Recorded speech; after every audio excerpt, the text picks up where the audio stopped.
Hello YouTube. In this video we're going to take a look at this Dell Latitude E5500 laptop. So, well, as you can see here, this is the laptop in question. It's in reasonably good condition. The only real signs of wear are on the inside of the laptop, so there's some smudges here and there, some very light scratching, and it's missing the down arrow key. That's pretty much all there is wrong with it. Everything else has been taken care of, or just wasn't broken in the first place. So, you guys may or may not know that I used to own a Dell Latitude E6400. That's pretty much the 14-inch version of this with the 6000 series chassis. The differences between the 6000 series and the 5000 series are mostly cosmetic, because while the 5000 series uses plastic for its main body, of course reinforced with metal because plastic itself is not very rigid at all, the E6000 series uses aluminum for this. So it's just a little bit less premium in terms of materials. But, it feels really, really solid. These are some high-grade plastics. They really don't feel cheap. It is extremely sturdy. And, well, the other downside of plastic, it's really, really heavy. Aluminum is a lot lighter than plastic. That's a known fact. But, yeah. So it's just, a little bit on the heavy side with this 15.4 inch screen and all that stuff. But overall, it's just a very, very nice laptop to look at least in my opinion.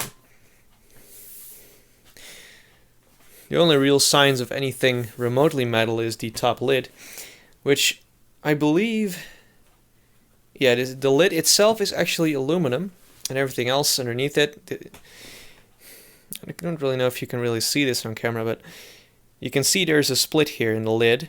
The top part is aluminum and the bottom part is plastic for the screen bezel. So that's pretty much where those differences go. But let's just focus on my particular E5500 here.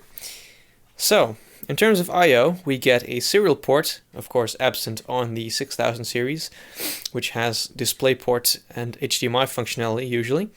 We have a VGA port, Gigabit Ethernet, two USB 2.0 ports, an S-video output, and this is a PCMCIA slot. On the 6000 series this would be ExpressGuard. On the front of the machine we have a Wi-Fi toggle, the SD card slot, and the button for the latch.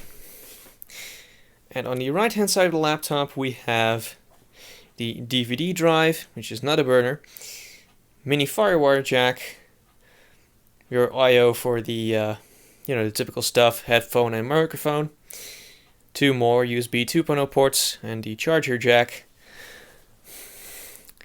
And on the back of the machine is a square root of jack, aside from a vent. So, I'm not going to show you the bottom because there's absolutely nothing there, not even a serial that's located underneath the battery. Right, so, to business. This laptop has a new battery. It came with the original charger.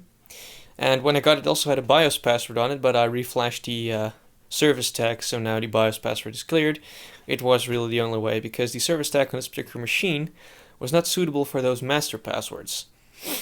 So I could not remove the BIOS password during, using the normal way.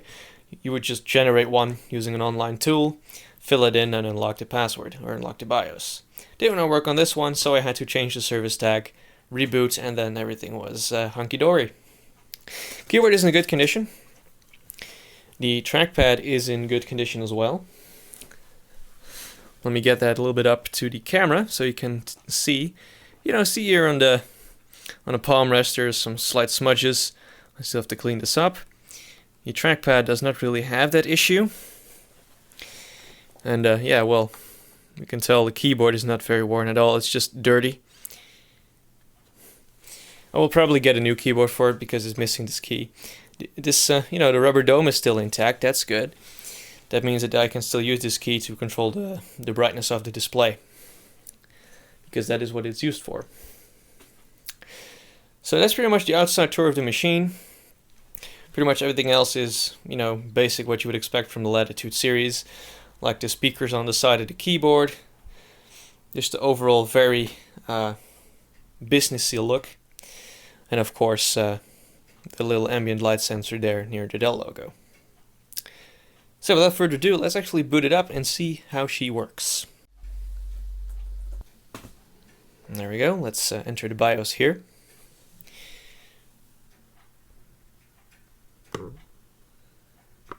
Let's see if we can get this in the picture. Oh yeah, that is sassy. Okay, so this is the system information tab. This is the basic, the most basic model of the E5500 that was on offer when it was in production. It has the newest version of the BIOS, A19. Has 2 gigs of RAM, 32 megs-ish are dedicated to the onboard video, which is Intel GMA 4500 MHD, which is plenty capable in my opinion for a laptop like this. I don't need graphics on it anyway. Basic Core 2 Duo CPU, T7250, 2 GHz, 800 MHz bus speed, I believe. If I really need to get some more CPU power out of this, which I highly doubt, then I'll get a different CPU and put it in here. Seeing that Core 2 Duos are extremely cheap on eBay these days, I could pick one up for $10 and be done with it. So yeah, 80 gig hard drive, no SSD in here, DVD-ROM drive instead of a DVD burner or a CD burner combo drive. So that's a bit shabby, but oh well. My main desktop doesn't even have a burner in it. But the battery is still in perfect condition, it's practically new. So that's good to know. Date and time, everything is set. Disabled pretty much everything, enabled AHCI of course. Light sensors turned off. There's not really much here to show. Speed step, multi-core, whatever. Special charge. The warnings. One thing that I really found very annoying was that when the BIOS password was turned on, they also turned off VT for direct I/O and virtualization support. I don't really necessarily need a virtual machine to run on here, but it's definitely nice to have the luxury of being able to do so, especially if you have to run the 64-bit operating system, which you really need virtualization support for. And it's just for overall better performance throughout the operating system of your virtual machine. So I really needed that to be turned on. But yeah, that's pretty much everything in the BIOS, so let's just boot up into the operating system, shall we?